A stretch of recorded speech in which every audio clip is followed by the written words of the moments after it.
ہم ایک اتحاد کا اعلان کر رہے ہیں۔ وہ کون سا اتحاد ہے؟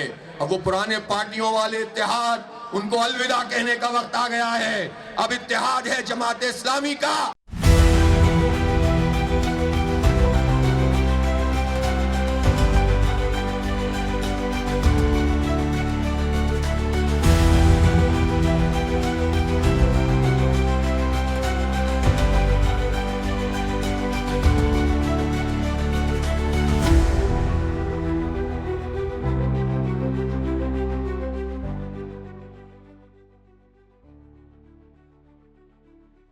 اور آج ہم ایک اتحاد کا اعلان کر رہے ہیں۔ وہ کون سا اتحاد ہے؟ اب وہ پرانے پارٹیوں والے اتحاد، ان کو الوداع کہنے کا وقت آ گیا ہے۔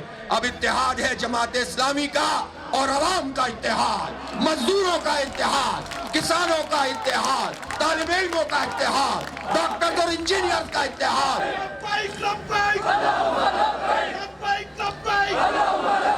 جب اس قوم نے اور ہماری حکومت نے اپنے دشمن کے مقابلے میں ہمت سے کام لیا، جرت سے کام لیا، تو الحمدللہ یہ قوم متحد بھی ہوئی ہے، یکجان بھی ہوئی ہے، اور اپنی افواج کی پشت پر بھی کھڑی ہوئی ہے، اور حکومت کو بھی اپنی حمایت کا اس نے یقین دلایا ہے۔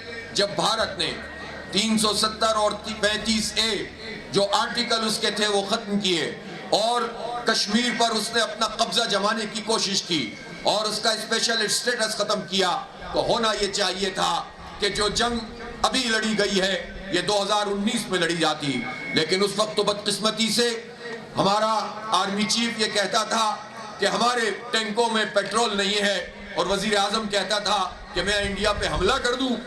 پاکستان لیڈ کرے گا۔ پاکستان اس وقت بھی ذہنی طور پر بھی اور اخلاقی طور پر بھی، خیالات کے حوالے سے بھی، امیدوں کے حوالے سے بھی، یقین کے اعتبار سے بھی پوری دنیا کے مسلمانوں کو لیڈ کر رہا ہے۔ لوگ آپ کی طرف دیکھتے ہیں۔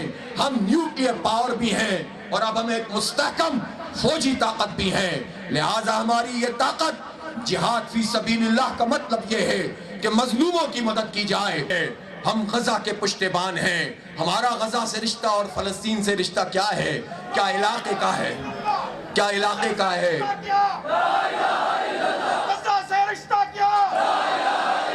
کہ جب ڈٹ کر ہم کھڑے ہو جاتے ہیں، جب بزدلی کا راستہ اختیار نہیں کرتے، جب ہم امریکہ کی جنگ نہیں لڑتے، خود پاکستان کی جنگ لڑتے ہیں، اسلام کی جنگ لڑتے ہیں، ہندوتوا کا مقابلہ کرتے ہیں، سیہونیوں کا مقابلہ کرتے ہیں، تو پوری قوم اکٹھی ہو جاتی ہے۔ میں عاصم منیر صاحب سے بھی کہنا چاہتا ہوں، اور شہباز شریف سے بھی کہنا چاہتا ہوں، اب ہم نے جس راستے کو اختیار کیا ہے یہی راستہ ہماری کامیابی کا راستہ ہے۔ اس پورے عمل نے جو انڈیا کی جارحیت کی صورت میں ہوا اور پاکستان کی فتح کی صورت میں منتج ہوا ہے، اس نے قوم کو پھر سے اکٹھا کر دیا ہے۔ میں نوجوانوں سے کہنا چاہتا ہوں کہ ملک دشمنوں کے ہاتھ میں نہ کھیلیے۔ ہمیں اپنے حکمرانوں سے شکایات ہیں، اور بہت شکایات ہیں۔ ہم اپنے حکمرانوں سے وہ شکایات بھی کریں گے، تحریک بھی چلائیں گے، مزاحمت بھی کریں گے، سیاسی بنیاد پہ لڑائی بھی کریں گے، اور قوم کا ایک ایک حق اس حکمران طبقے سے چھینیں گے بھی۔ لیکن جب ہمارا دشمن ہم پر حملہ کرے گا تو ہم اپنی اندرونی لڑائیاں ایک طرف رکھ کے دشمن کا مقابلہ کریں گے۔ یہی ہماری اسپرٹ ہونی چاہیے۔